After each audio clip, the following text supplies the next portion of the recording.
Welcome to another aXpire update, this time for week 47 of 2019. This week at aXpire, we completed a number of public-facing developments.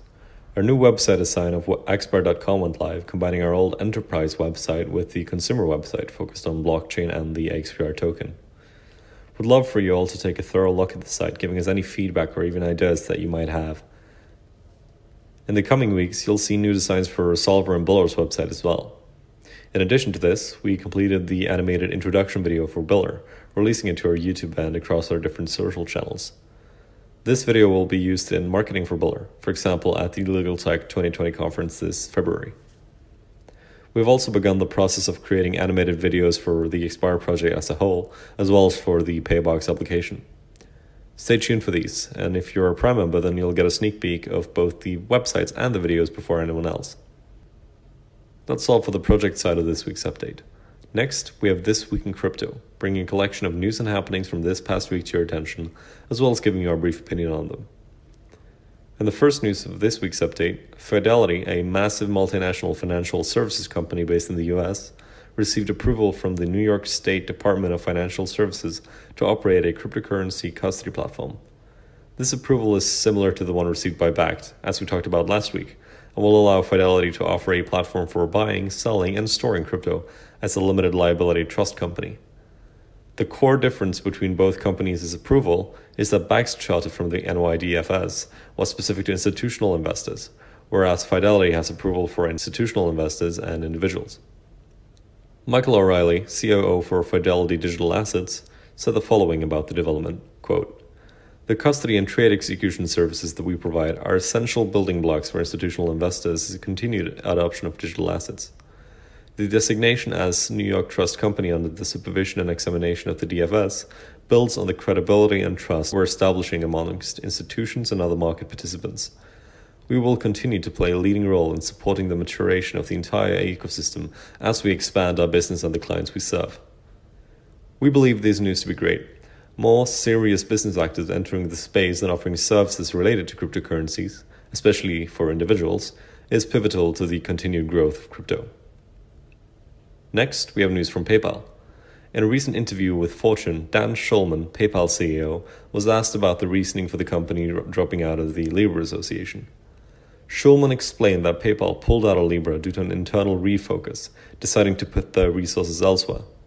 He also said, quote, "We think if we focus on our own roadmap, we'll be able to advance financial inclusion faster than if we put all these resources against Libra." In addition to this, Schulman expressed that they'd take another look at Libra in the future, as PayPal remains, quote, "very interested in looking at Libra." At a later point during the interview, Schulman was also asked whether he owned any cryptocurrencies, to which he answered that yes, he did, but only Bitcoin. We know that PayPal is working on blockchain and cryptocurrency solutions, and it'll be interesting to see what these will look like. We hope they will focus on the infrastructure side of things, for example with a wallet, not trying to shoehorn their own solution onto the market with a centralized approach, much like what Libra is doing. Also, as you may know, PayPal strictly enforces a block of all crypto-related transactions through their service. Due to this, it's certainly interesting to see their CEO come out and say that he owns Bitcoin. All in all, we can see it as an overall positive that blockchain is attracting so much interest from all sorts of companies and individuals. Surely there must be some value in the technology, right? Well, there is, and it's time for all of these companies and governments to notice. The next piece of news for this week's update is related to Binance. Earlier this week, rumors and reports circulated that a Binance office in Shanghai, China, had been raided and closed by the authorities. A Binance spokesperson came out this week and told the media it was all false, because Binance does in fact not have any offices in Shanghai at all. The spokesperson said, quote, "The Binance team is a global movement consisting of people working in a decentralized manner wherever they are in the world. Binance has no fixed offices in Shanghai or China, so it makes no sense that police raided any offices and shut them down." The spokesperson went on to say that there's been a spike in negative press about the exchange, and that the media should check and verify their sources when reporting on the news. Lastly, the spokesperson added that Binance would, quote, "work closely with any government to protect users and grow the blockchain industry."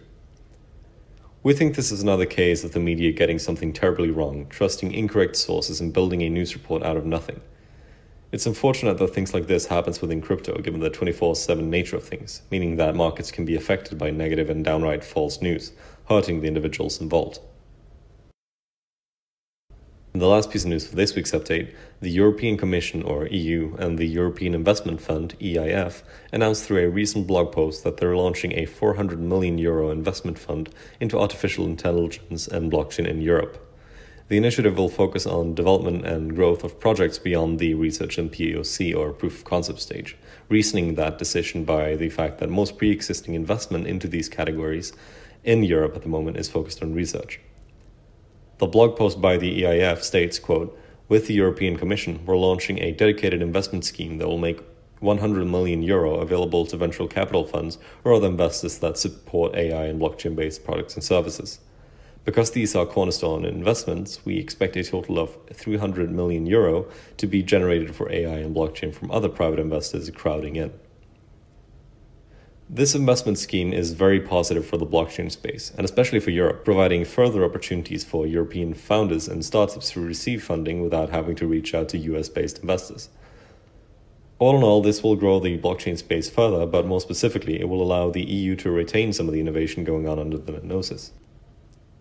That's all for this week's update. I hope to see you again next week. Thank you.